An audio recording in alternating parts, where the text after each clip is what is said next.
Assalamualaikum warahmatullahi wabarakatuh. Selamat siang anak-anak. Hari ini kita akan belajar tentang sholat jamak dan qashar. Adapun beberapa hal yang akan kita bahas. Yang pertama yaitu pengertian, lalu yang kedua dalilnya, lalu yang ketiga pembagian sholat apa saja yang bisa dijamak dan juga di qashar seperti itu. Langsung saja ya kita melihat materinya yang akan Bapak tampilkan di sini.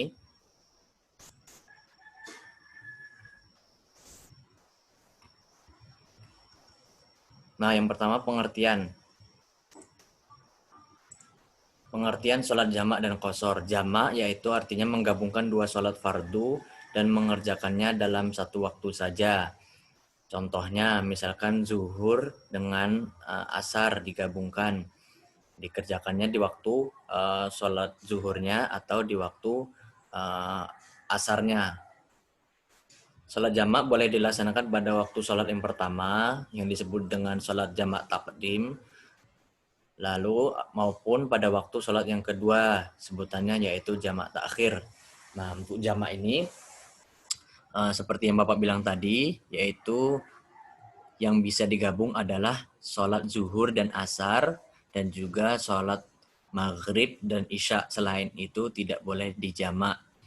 Jadi sholat zuhur dan asar dikerjakannya boleh di waktu zuhurnya, itu sebutannya jamak takdim, atau dikerjakan di waktu asarnya, itu jamak takhir. Begitu juga sholat maghrib dan isya, ketika dikerjakan di sholat maghrib itu sebutannya jamak takdim, lalu ketika dikerjakan di waktu isyaknya untuk penggabungan sholat maghrib dan isya tadi dikerjakan di waktu isyaknya itu sebutannya jamak takhir.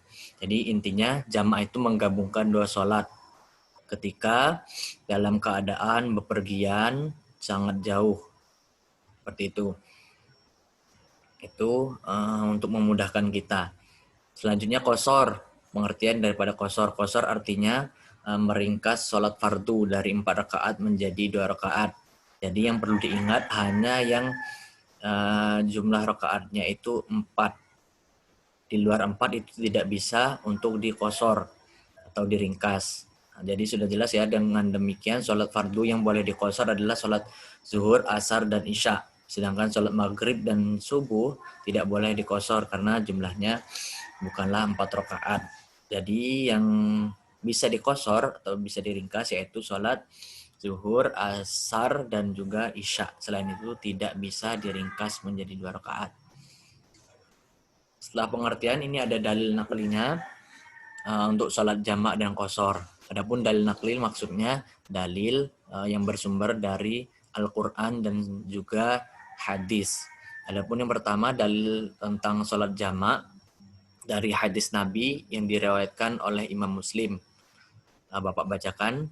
Bismillahirrahmanirrahim. An Anas radhiyallahu anhu qala kana Nabi sallallahu alaihi wasallam idza arada ayyajma'a baina salataini fis safari akhara dhuhra hatta yadkhula awwalu waqti al-'asri thumma yajma'u bainahuma, rawahu Muslim.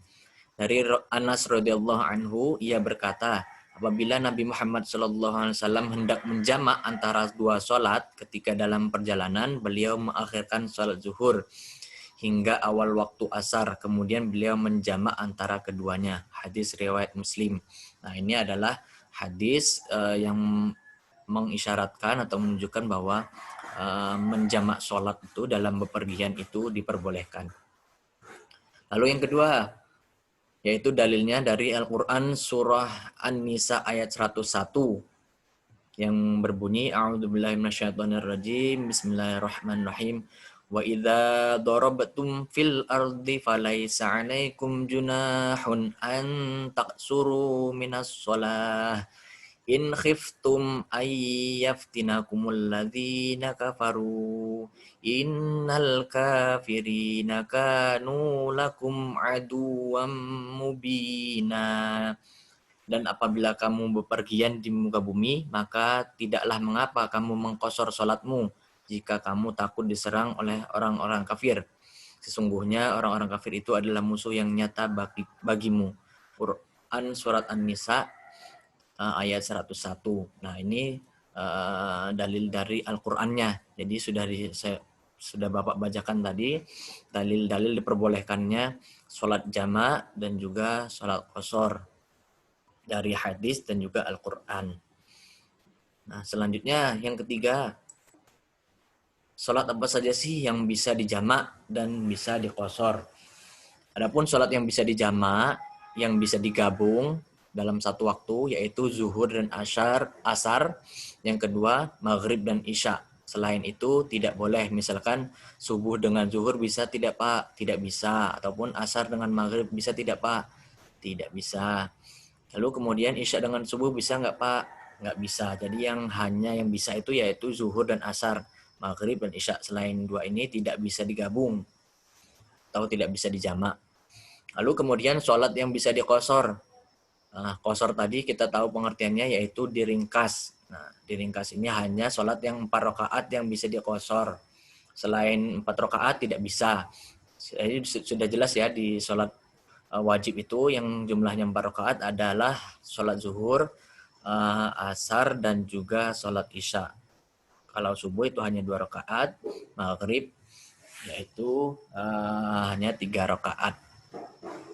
Baik, demikianlah tadi kita sudah membahas tentang pengertian, lalu kemudian dalil, dan yang ketiga pembagian sholat jamak yang bisa dijamak dan diqashar.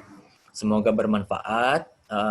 Anak-anak bisa mencatat apa yang sudah saya sampaikan di video ini atau bisa juga mengulang-ulang video pembelajaran ini sehingga anak-anak bisa lebih paham dan memahami materi sholat jamak dan qashar ini. Sekian Bapak akhiri. Wassalamualaikum warahmatullahi wabarakatuh.